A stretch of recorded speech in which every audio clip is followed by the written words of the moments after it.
Session of the first day of Interop Mumbai 2009. The track that we're going to see right now would be on data protection.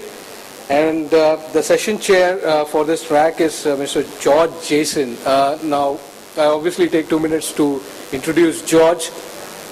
George has over 14 years of experience in the IT industry with exclusive experience in ethical hacking, network security and services and digital investigations. He's currently the Vice President of Comguard India, a leading security product consulting and distribution firm, and EC Council's exclusive distributor in India. George is certified ethical hacker with certified expertise in implementing solutions for leading network and security vendors like Guidance Software, Cisco, Oxide, Juniper, and Brocade. He combines his rich experience in various roles of networking, including analysis, installation, implementation, and troubleshooting of WAN, LAN, and wireless projects.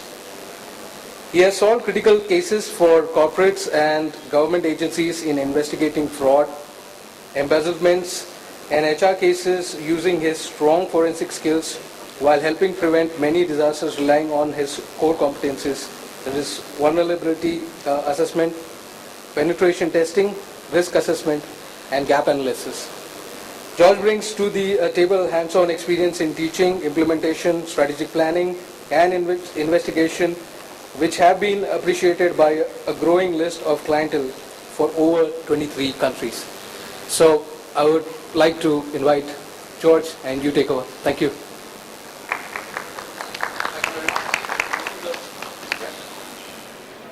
Data protection, that's what we're going to discuss about today. Now, of course, time and again people have been speaking that asset protection is the most important thing, and since the day information started becoming an asset, right, we have started growing in the knowledge that, okay, our data is very important, right? We have data at different realms, different areas.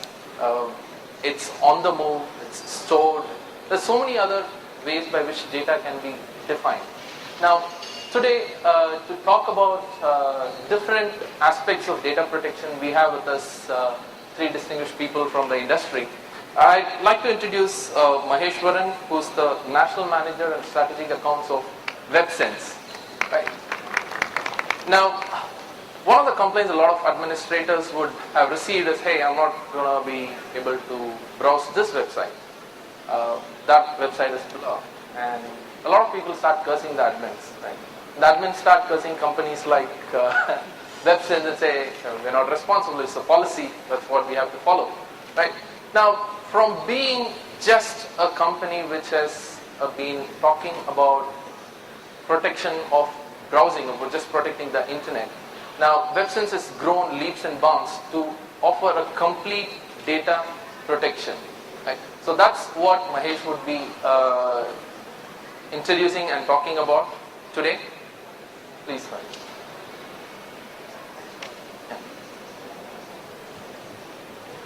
Good afternoon, everybody. I hope I'm audible. No. Great. So, the topic that I'm going to discuss today is essential information protection. We feel most organizations have deployed technologies and framed policies which focuses towards addressing threats to infrastructure that hosts data. But many of them do not have visibility in terms of where all is sensitive information residing within the organization, which all channels allow this information to go outside the organization, and what all business processes that they have which deals with sensitive information. In these changing times, we feel organizations have to have a data-centric security strategy, and in this presentation, I'm going to broadly cover that in two different aspects. The changing workspace, which mandates organizations to look at changing their security strategy from infrastructure specific to data centric. And when they try to implement essential information protection, what are some of the best practices that they should adopt, which we have learned while implementing large essential information protection projects, we thought we should share with you in this session today.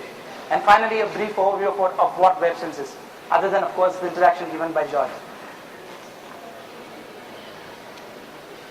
I would say maybe 1.5 years before, when we did computing, we deal with applications and data that were very specific to the organization. I mean, I would say these applications were residing within the organization, the data was stored within the organization, and when employees were accessing internet, they'd largely access internet which had static content. So it was very easy for administrators to protect this asset by deploying antivirus solutions, by deploying, say, probably personal firewalls, personal intrusion detection systems, and of course use traditional URL filtering to block users from visiting unwanted sites. But if you see now, I'll give the example of my own desktop.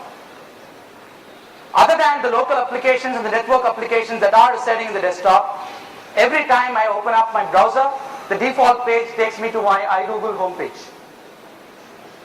I've created several mashups within iGoogle which allows me to see different contents from various websites in a single overview. I'm sure people who have used iGoogle find it very beneficial because you don't have to go and access these websites. You create a mashup once, and it's iGoogle who's going to fetch these contents that you want from various websites and provides you a single dashboard for it.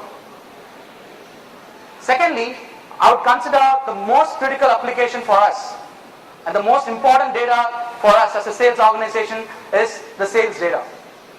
The entire sales application of ours is hosted on web. We use Salesforce, and every day we transform or transfer lots of critical sensitive information over these applications. Our messaging infrastructure, messaging security infrastructure is outsourced.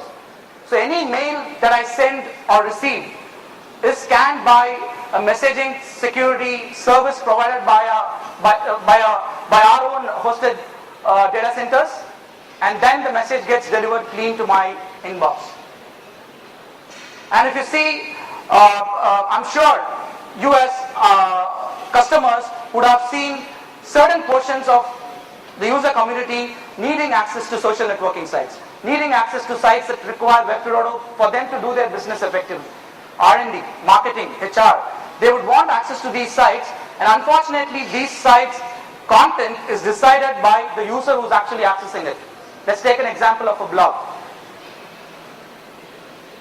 When the user accesses a blog site, he decides what content has to be there on the particular URL. If he wants it to be information technology specific, he can probably post an article about securing Linux.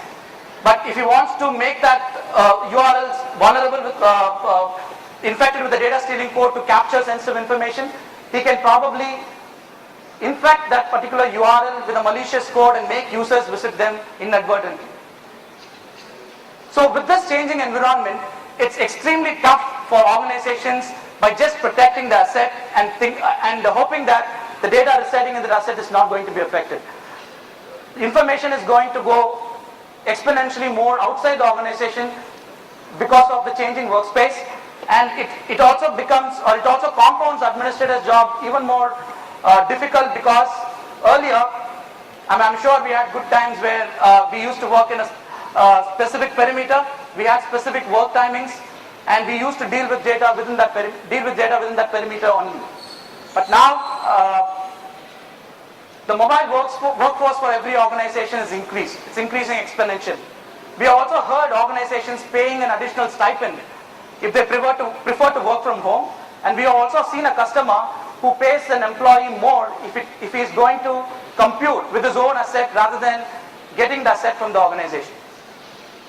So, perimeter for an employee or data is virtually non-existent now. Employees can access data from wherever they are, whatever time they want to, and the data is also residing outside the organization.